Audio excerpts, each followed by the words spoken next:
Iran में धमाका, Lebanon में ब्लास्ट।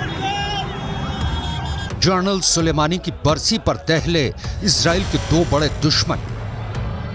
हजारों की भीड़ के बीच दो धमाकों ने तैयार कर दिया युद्ध का फ्रंट। अब ईरान पर सबकी नजरें हैं, अब हिजबुल्लाह पर सबकी नजरें हैं, क्योंकि ईरान के किरमान में हमला हुआ और उससे पहले लेबनान में हुआ ड्रोन अटैक।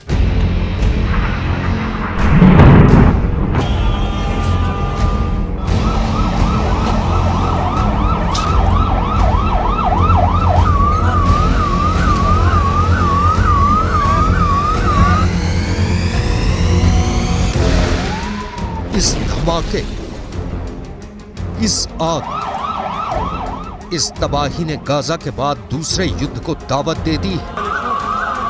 ये लेबनान की राजधानी बेरूत है और अब अगला युद्ध 24 घंटे के अंदर शुरू होने का खतरा है।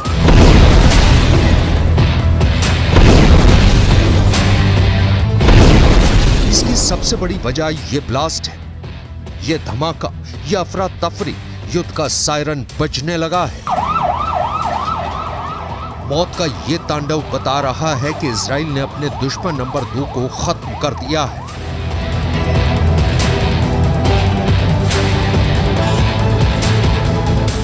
इजराइल ने हमास के पॉलिटिकल ब्यूरो के डिप्टी प्रमुख सालेह अल अरूरी को मार डाला है। लेबनान के बेरूत में हुई ड्रोन स्ट्राइक में हमास के कई अधिकारी मारे गए हैं और इसमें सालेह अल अरूरी सबसे बड़ा नाम है।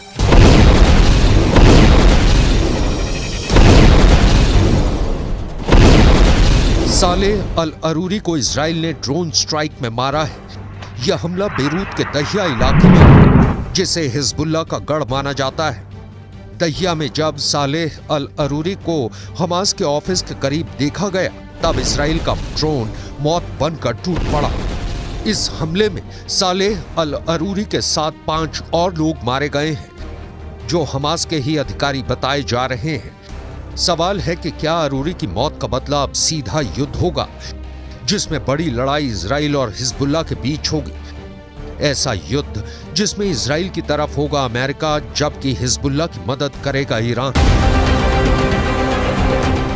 इजराइल जानता है कि अरूरी की मौत ने उसका एक और दुश्मन खत्म कर दिया है, लेकिन कई और दुश्मन उसके खिलाफ तैयार हो चुके हैं।